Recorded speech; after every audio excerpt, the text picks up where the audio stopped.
सबसे पहले आज इस सभा को मेरी ओर से जोहार।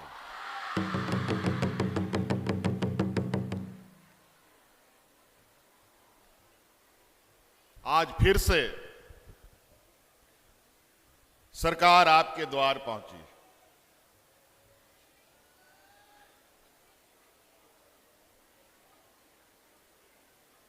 आज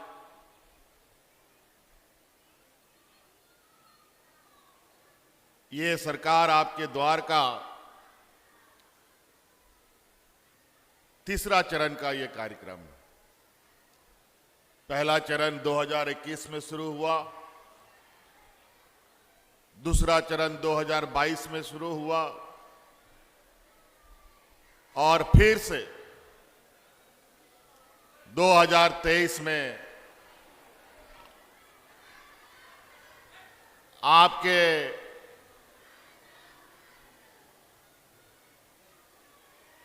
सरकार आपके द्वार में पहुंची है।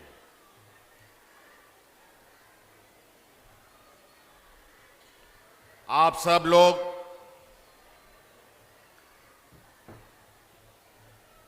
जानते हैं कि इस कार्यक्रम के दौरान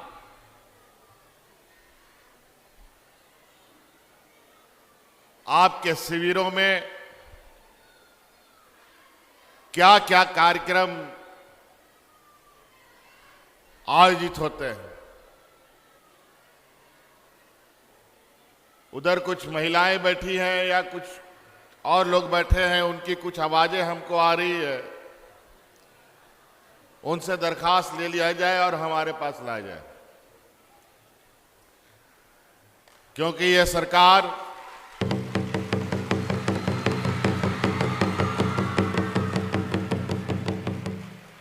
सरकार अंधी गूंगी बहरी सरकार नहीं है। इस सरकार की आंख भी है, कान भी है, नाक भी है और संवेदनशीलता भी है। आप लोग अपनी शिकायत इस शिविर के माध्यम से भी हम तक पहुंचा सकते हैं और चूंकि अभी हम आपके बीच में हैं तो आप यहां हम तक पहुंचा सकते हैं। ये शिविर सिर्फ आज यहां पर नहीं है, ये शिविर और भी प्रखंडों में, पंचायतों में ऐसे ही हुजूम, ऐसे ही भीड़ लगा हुआ है। हम तो सिर्फ बीच बीच में वाकई में पदाधिकारी, कर्मचारी जिसके लिए तनख्वाह लेते हैं वो काम करते हैं कि नहीं करते हैं। क्योंकि राज अलग होने के बाद जो पूर्ववर्ती सरकारें रही है और सरकार की जो जिम्मेवारी होती है कि जनता की सेवा करना, राज्य की आवाम की सेवा करना, उस पे ना लग करके ये सारा सेवा ये लोग उन्होंने अपने लिए करवा लिया। लेकिन आज इस उदाहरण को हम बदलना चाहते हैं और ये सरकार बनने से पहले भी हमने ये कहा था।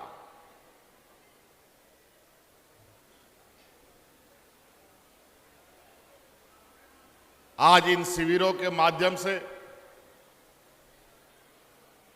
हमारे गांव, देहात, सुदूर ग्रामीण क्षेत्रों में किस तरीके की समस्याएं हैं,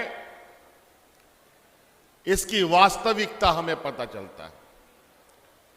पदाधिकारियों, कर्मचारियों से सही जानकारी हमें नहीं मिलता। इसीलिए इन शिविरों के माध्यम से आप लोगों की आवाज और आप लोगों की तकलीफों को जानने समझने का हमको मौका मिलता है। पहला शिविर जब हम लोग लगाए तो 35 लाख आवेदन हमें मिले।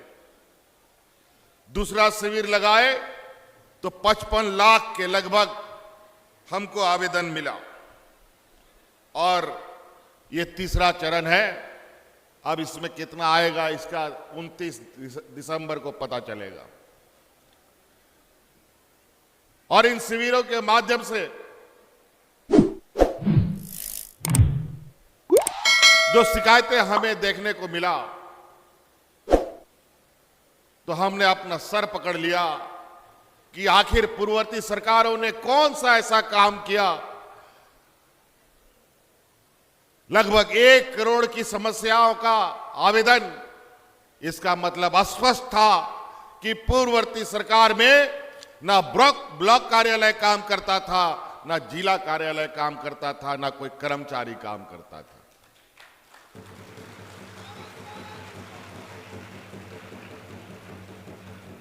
बोरा भर भर करके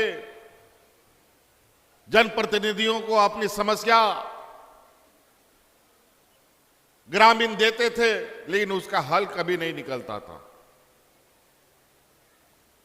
हम लोगों ने उन शिकायतों की सूचियां बनाना शुरू किया कि हमारे राज्य में गरीबी इतना है, पिछड़ापन इतना है कि पूरा देश में अगर सबसे पिछड़ा अगर राज्य है तो वो झारखंड राज्य है।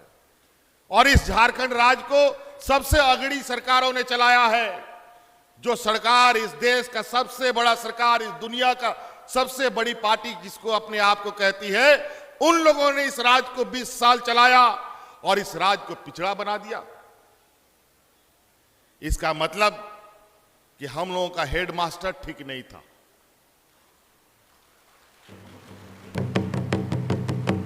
इससे पहले जो हम लोग के हेडमास्टर हुआ करते थे, इस राज्य के मुखिया हुआ करते थे, वो ठीक नहीं होते थे। आज इसी वजह है, यही कारण है कि ये राज्य पिछड़ गया। अनेकों षड्यंत्र के तहत इस राज्य को पीछे धकेल दिया गया। यहां के लोग पढ़ाई लिखाई ना कर पाए, बौद्धिक रूप से, सामाजिक रूप से, शैक्षणिक रूप से, आर्थिक रूप से आप मजबूत ना हो। अगर आप मजबूत होंगे तो अपने हक अधिकार की मांग करेंगे। आप कमजोर रहेंगे तो आप हक अधिकार की लड़ाई भी नहीं लड़ सकते, मांग भी नहीं उठा सकते। आज इसीलिए हम लोगों ने अभी से नहीं, अभी के लिए तो अभी, आने वाले पीढ़ी दर पीढ़ी को मजबूत करने का संकल्प लिया। इसी के लिए हम लोगों ने सावित्रीबाई फुले योजना लाया कि हमारे गरीब माँ बाप 8वां क्लास 9वां क्लास बेटियां पास नहीं करती हैं, उसके लिए दूल्हा ढूंढने लग जाता है। हम उन माँ बाप को हाथ जोड़कर विनती करना चाहेंगे, अब आपको दूल्हा खोजने का जरूरत नहीं है। अब बेटियां हमारी बोझ नहीं बनेंगी। अब बेटियों की पढ़ाई का पूरा खर्चा राज्य सरकार उठाएगी और उसको मजबूती से पढ़ाइए, डॉक्टर पढ़ाइए, इंजीनियर पढ़ाइए, वकील बनाइए, पत्रकार बनाइए और अपने पैरों पर खड़ा कीजिए, ताकि उसका आने वाला पीढ़ी भी मजबूती से एक कदम रख करके इस देश में चल सके। ये तो हम लोग इसीलिए लाए हैं कि इनको स्कूल छोड़ने की जरूरत ना पड़े। जैसे ही स्कूल पास करेगी, 12वीं पास हो जाएगी, इंजीनियर, डॉक्टर, वकील, पत्रकार, जो भी अच्छी पढ़ाई करना चाहेगा, उसमें जितना भी खर्चा लगेगा, उसमें जो आर्थिक सहायता, आर्थिक सहयोग होगा, वो राज्य सरकार आपको गुरुजी क्रेडिट कार्ड के माध्यम से उपलब्ध कराने का काम है।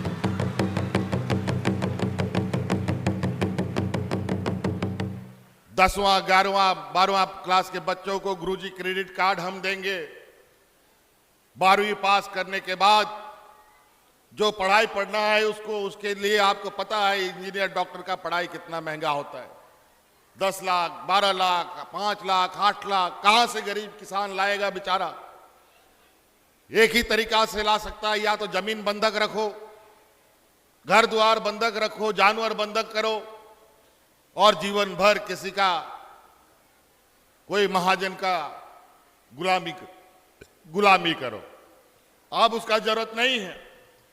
जब तक डिग्री उसका पूरा नहीं होगा तब तक के लिए, और जो भी पैसा सरकार सहयोगी राशि देगी उसके लिए आपको कोई बंधक रखने का जरूरत नहीं पड़ेगा। आप सरकार को आवेदन दीजिए, आपको 5 लाख लगेगा, 10 लाख लगेगा, सरकार आपको देगी। हम वो इसलिए कह रहे हैं, ये हम लोगों ने करके दिखा दिया। कोई आदिवासी, दलित, पिछड़ा, अल्पसंख्यक लोग अपना बाल बच्चा को विदेश में पढ़ने का सपना भी नहीं देखता था। बेटा तो बेटा, माँ बाप भी नहीं सोचता था। लेकिन आज हमने इस राज्य के आदिवासी, दलित, पिछड़े बच्चों को विदेश में पढ़ने की भी व्यवस्था की है और उसका पूरा का पूरा खर्चा राज्य सरकार उठा रही है। आज 50 बच्चे हमारे विदेश में पढ़ाई पढ़ रहे हैं। कोई गारंटी का जरूरत नहीं है और कई बच्चों को तो वहां नौकरी भी मिल गई है, हमें खबर आई है। कितनी खुशी की बात है। साल में 6 महीने में जब वो अपने घर आएगा तो कितने सम्मान के साथ आएगा।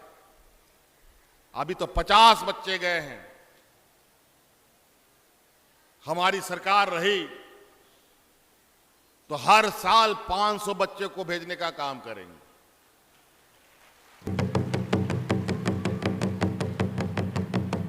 और जो इस राज्य के ऊपर जो कलंक है पिछड़ेपन का, इसको खत्म करना हम लोगों का संकल्प है। और इस संकल्प को पूरा करने के लिए आपको हमारे साथ कदम से कदम मिलाकर चलना पड़ेगा। नहीं तो आज षड्यंत्रकारी लोग ढेरे घूम रहा है। आज पंचायत में शिविर लग रहा है और शिविर में, सब शिविरों में टेंट लगा हुआ है। आज हमारे युवा भाई जो गांव देहात में रहता है, अगर मुख्यमंत्री रोजगार सृजन योजना के माध्यम से आप लोग टेंट की योजना लेते तो आज वो टेंट आपको पैसा दे करके आपसे पदाधिकारी खरीद के ले जाता और टेंट लगाता और उसका आमदनी आपको होता। आज कितना अच्छा होता। लेकिन आगे और रास्ते मिलेंगे, उस पर आप लोग आगे बढ़िए। ये रास्ता बंद नहीं हो रहा है। तरह तरह की चीजों को, आज महंगाई आसमान छू रहा है और महंगाई में गरीब लोगों की स्थिति आए दिन बिगड़ते जा रही है। आप आसपास देख रहे हैं, यहाँ एक बस लगा हुआ है, यहाँ ट्रैक्टर्स लगा हुआ है, यहाँ पर कई बेलोरो लगा हुआ है, स्कॉर्पियो लगा हुआ है। ये सारी हमारे ग्रामीण भाई लोग इसको अभी थोड़ी देर के बाद अपने अपने घरों में ले जाएगा। हम लोगों ने मुख्यमंत्री ग्राम गाड़ी योजना चलाई है। इस गाड़ी के माध्यम से आज ये गाड़ियां हमारे सुदूर ग्रामीण क्षेत्रों में चलेगा, जहां कोई आने जाने की व्यवस्था नहीं है। उन रास्तों पर और तो और इस गाड़ी में बूढ़ा बुजुर्ग, महिला और हमारे छात्र छात्राएं जो बच्चे हैं पढ़ने वाले, उनको पैसा नहीं लगेगा।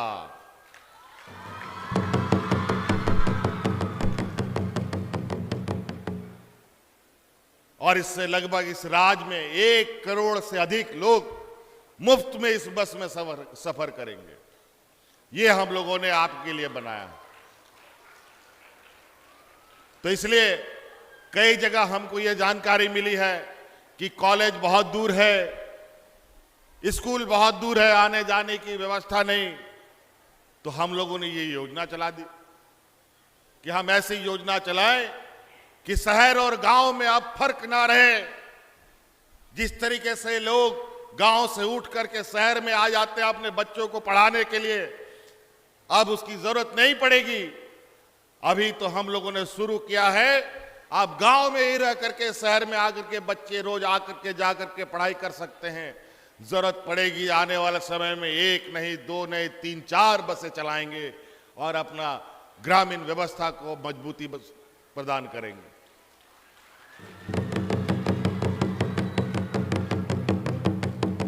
कई सारी चीजें आप लोग के समक्ष हैं, इसीलिए आप लोग यहां इन स्टॉलों में जाएं, पता करें कि नौजवान के लिए क्या है, हमारे बच्चों के लिए, छात्र छात्राओं के लिए क्या है, हम लोगों के किसानों के लिए क्या है, महिलाओं के लिए क्या है। हम लोगों ने फूलो झानो आशीर्वाद योजना महिलाओं के लिए लाया है। पहले 10,000 रुपए की आर्थिक सहायता सहयोग राशि मिलता था, जिससे महिलाएं स्वरोजगार उत्पन्न कर सके। और हम आपको बता दें, उस 10,000 रुपये को बढ़ाकर हमने 50,000 कर दिया है। कोई महिला को जो काम करना है आकर के वो सहयोग राशि ले और अपना स्वरोजगार पैदा करे।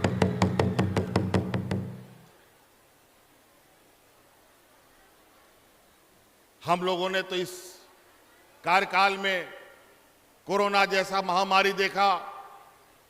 1.5 साल, पौने 2 साल तो उसी कोरोना ने हमारा खा लिया और बचा कुचा कुछ षड्यंत्रकारी लोग हमारे हर काम में रोड़ा लगाने पर लगे।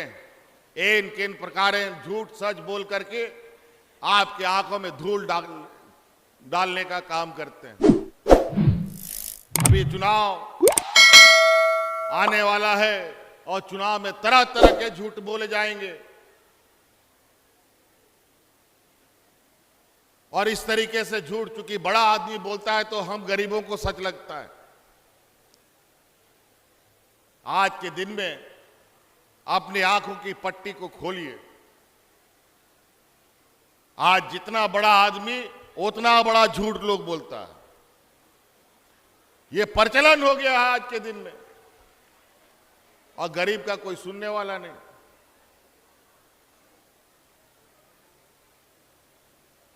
ये हमारे सीमावर्ती क्षेत्र में, हम लोग बिहार से अलग हुए, झारखंड का ये सीमावर्ती क्षेत्र है। जाके देख लीजिए बिहार में। अभी तो मंत्री जी ने बताया कि वहां क्या हाल है। एक एक करके झारखंड बने अब 23 साल होने को जा रहे हैं। अब कुछ साल में ये युवा राज्य हो जाएगा, 25 साल का हो जाएगा। लेकिन 20 साल में इस राज्य का सिर्फ खून चूसा गया।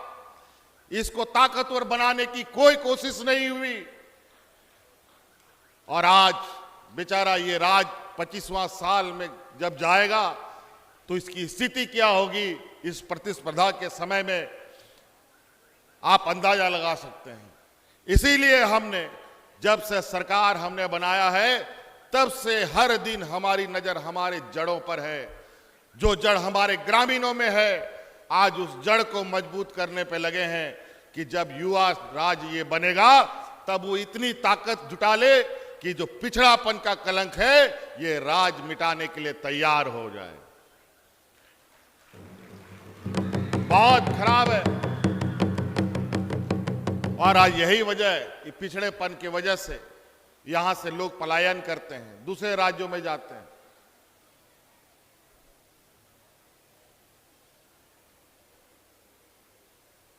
आज क्यों कमजोर है? क्या चीज में कमी थी बताओ? यहां पर दुनिया का देश का सबसे अधिक खनिज संपदा हमारे राज्य में निकलता है। हमारे राज्य के कोयले से देश में रोशनी जगमगाता है। हमारे गांव के लोग अंधेरे में डूबे रहते हैं। क्यों? आपको मालूम है 1,36,000 करोड़ रुपया कोयला खदानों का बकाया हमारा केंद्र सरकार में है, लेकिन ये लोग हमारा 1,36,000 करोड़ रुपया नहीं दे रहे। क्या अपना अधिकार मांगना गलत है क्या जी? अपना अधिकार मांगना गलत है? आप अगर किसी के यहां मजदूरी कीजिएगा, मजदूरी नहीं देगा तो कैसा लगेगा? तकलीफ होगा कि नहीं?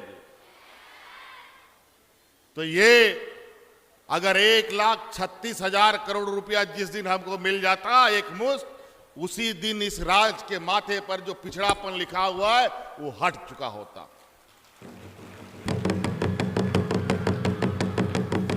अगर वो 1,36,000 करोड़ रुपया अगर हमें मिला होता तो इस राज्य में जो महिलाओं को 1,200 रुपया का गैस सिलेंडर मिल रहा है, वो सिलेंडर हम 500 रुपया में देते।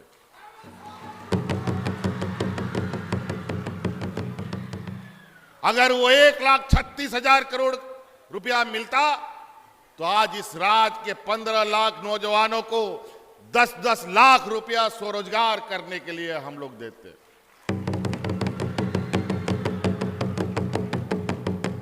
आज वो 1,36,000 करोड़ रुपए मिलने का मतलब इस राज्य के लाखों एकड़ जमीन के खेत में नहर बना करके हम लोग पानी उपलब्ध कराते और किसान 12 महीना खेत से बाहर नहीं निकल पाता। यह व्यवस्था हो सकता था, हमारी 7 पीढ़ी बैठ के खा सकती थी, लेकिन इन लोगों ने हमें वो पैसा का झुनझुना दिखाया और बदले में हमारी सरकार गिराने के षड्यंत्र में लग गए।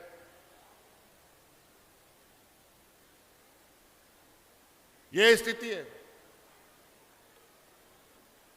आज आपको 100 यूनिट बिजली हम मुफ्त दे रहे हैं। आज इस बिजली की आलम यह है कि उनका जब बकाया केंद्र सरकार के हमारे राज्य में निकलता है, डीवीसी का बकाया निकलता है, तो ये कोडरमा, गिरिडीह, चतरा, हजारीबाग, कौन कौन 5-7 जिला है, इसका बिजली काट देता है। 1 घंटा भी अगर पैसा पहुंचने में विलंब हो गया तो बिजली काट देता है। और हमारा कोयला, हमारा ही कोयला और हमारा ही बिजली, और कोयला का इतना बकाया वो ये नहीं देते। अजीब मामला है।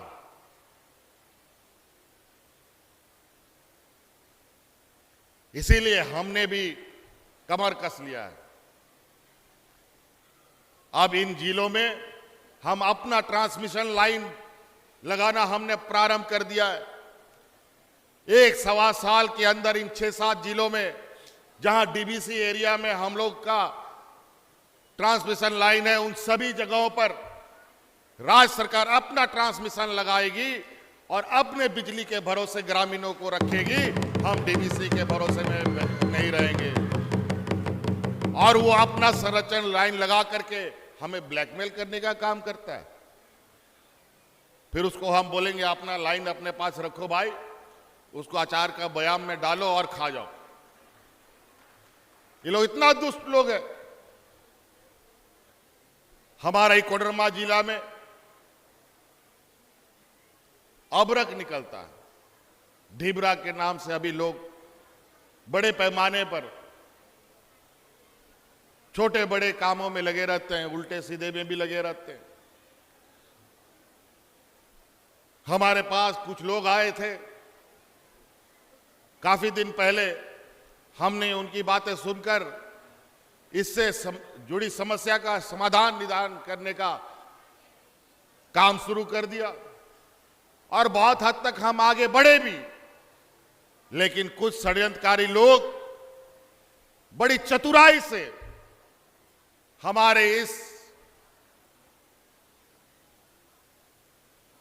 व्यवस्था को ठीक करने पर पानी फेरने का काम करना शुरू कर दिया। और ना जाने किसने एक हवा उड़ा दी कि इस अबरक में यूरेनियम के तत्व पाए जाते हैं। अब ये एक ऐसा विवाद खड़ा हो गया कि विभाग अब इसमें यूरेनियम है कि नहीं इसकी जांच करने के लिए पूरा देश दुनिया में घूम रहा है। उसका रिपोर्ट अभी तक आ रहा है, जा रहा है कि स्थिति बनी पड़ी है। ये जरूर कुछ शैतानी लोग हैं जो हमारे इस कोडरमा जिला में जो अबरक खदान है इसका निदान नहीं चाहते हैं। ये लोग 2 नंबर व्यवस्था के माध्यम से इन अबरकों को अपना जेब भरने के काम में लगे हुए हैं। लेकिन चिंता नहीं, हम इस पर भी काम निकालेंगे, इसका भी रास्ता निकालेंगे। अभी हमें रास्ता मिला है, इसका भी रास्ता निकालेंगे और यहां के जो अबरक व्यवसाय है इसको भी अपने पैरों पर खड़ा करने का काम करेंगे। बड़ा सुनियोजित तरीके से।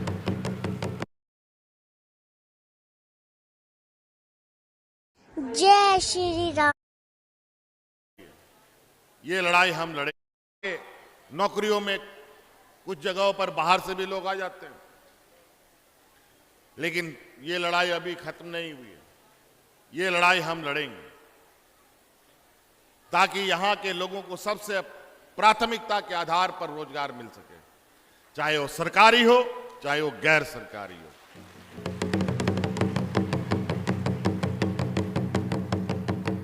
तो सादे मैं और अभी नहीं कहना चाहूंगा, बहुत सारी चीजें हैं जो अगर हम कहना शुरू करेंगे तो रात भी बीत जाएगा, लेकिन मौसम अभी खराब भी चल रहा है। लेकिन आप देखिए और महसूस कीजिए कि आपके इस दुख के घड़ी में कौन खड़ा रहता है, किसने आपकी आंख के आंसू पोंछने का काम किया। याद कीजिए उस कोरोना का दिन, जिस दिन हाट बाजार गाड़ी मोटर सब बंद था, आपको घर में ताला लगा के रहने के लिए मजबूर होना पड़ा। यहां मजदूर तबके के लोग जहां अलग अलग राज्यों में जाकर के फंस गए और यहाँ के जो मजदूर हैं इनको काम नहीं मिल रहा था, सब घर के अंदर बैठे हुए थे। उस वक्त आपने बाहर फंसे हुए मजदूर भाइयों को हवाई जहाज से ढो ढो करके भी आपके घर पहुंचाने का हमने काम किया था।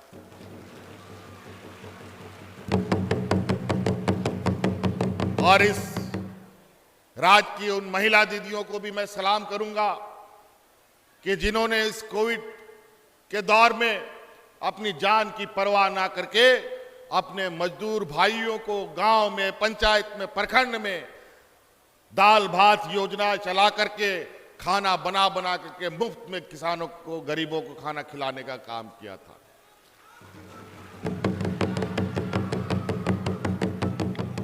बल्कि इस विपत्ति की लड़ाई में हमारे दो मंत्री शहीद हो गए, हाजी हुसैन अंसारी साहब और हमारा मंत्री जगन्नाथ महतो जी। इस कोरोना के मार से बच नहीं पाए, वो बेचारे हमारे दोस्त लोगों की जानें ले ली। लेकिन सरकार ने कभी भी गरीबों के सामने से अपनी आंखें नहीं हटाई। राज्य के 3.25 करोड़ लोगों को अपने नजरों के सामने रखा। राज्य सबसे देश में पिछड़ा राज्य, अस्पतालों का अभाव, डॉक्टरों का अभाव, दवा का अभाव, उसके बावजूद भी हमने कोई अफरा तफरी नहीं होने दी, बल्कि यहीं बगलों के राज्य में इस तरीके से लोग मरे कि जैसे जानवर मरता था। मिट्टी कम पड़ गई थी उनको दफन करने के लिए, लकड़ी कम पड़ गया उनको जलाने के लिए, और परिवारजन उनके मृत शरीर को यूं ही जंगलों में, नदी किनारे फेंक के चले जाते थे और चील के हुए कुत्ते खा जाते थे। ये मंजर था अगल बगल राज्यों का। लेकिन इस राज्य में कम से कम हमने ऐसी स्थिति उत्पन्न नहीं होने दी। और आज आप सबको, चाहे बूढ़ा बुजुर्ग हो, चाहे किसान हो, चाहे वो महिला हो, चाहे वो छात्र छात्राएं हो, इन सब के लिए कुछ ना कुछ हम लोगों ने उनके घरों तक पहुंचाने का काम किया है। और उनके लिए जीने का मान सम्मान और अधिकार जो पहले आप उसके लिए आपको भटकते भटकते बरसों लग जाते थे, अब आपको भटकने की जरूरत नहीं पड़ती। आपके दरवाजे में, आपके पंचायत में शिविर लगा लगा कर जहां जाने की जगह रास्ते हैं, जहां नहीं भी हैं, वहां लोग ट्रैक्टर से, बैलगाड़ी से, मोटरसाइकिल से, ब्लॉक का लैपटॉप और कंप्यूटर और प्रिंटर लेकर के पदाधिकारी बैठ करके आपकी समस्या का समाधान कर रहा है। कभी 20 साल पहले अभी आप लोगों ने देखा कभी पदाधिकारी आपके गांव जाता हो? आज 1 मिनट में एक ही घर में 3-3 लोग पेंशन ले रहे हैं। माताजी भी ले रही हैं, पिताजी भी ले रहे हैं और खुद भी ले रहा। बताइए। लेकिन हमारे विपक्ष के भाइयों को ये नहीं पचता। आज ये सरकारी कार्यक्रम है, ये हम लोग का बोर्ड में सब सदस्यों का नाम है जो विधायक हैं, सांसद हैं, मंत्री हैं, लेकिन वो यहां नहीं आएंगे, यहां नहीं आएंगे।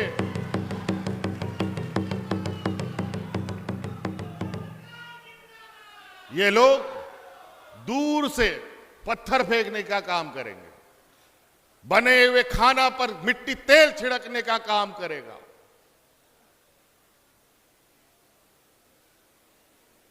और बोलेगा भ्रष्टाचार, बोलेगा लूट की सरकार। अजीब हालत है।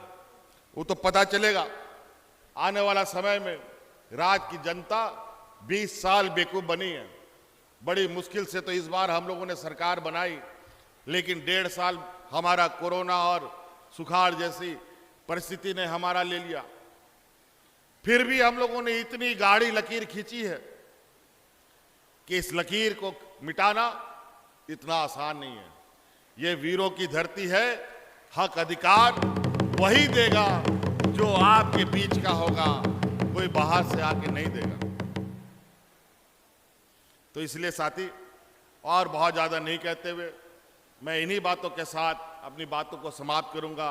हमारे साथ मंच पर उपस्थित हमारे मंत्रीगण, हमारे इधर बरकट्ठा विधायक अमित जी और हमारे पूर्व विधायक और यहाँ पर जिला परिषद अध्यक्ष जी और यहाँ उपस्थित तमाम हमारे ग्रामीणों, किसान भाइयों, माताएं, बहनें, नौजवान साथी, हमारे स्कूल के छात्र छात्राएं, आप सबको मेरी ओर से पुनः जोहार।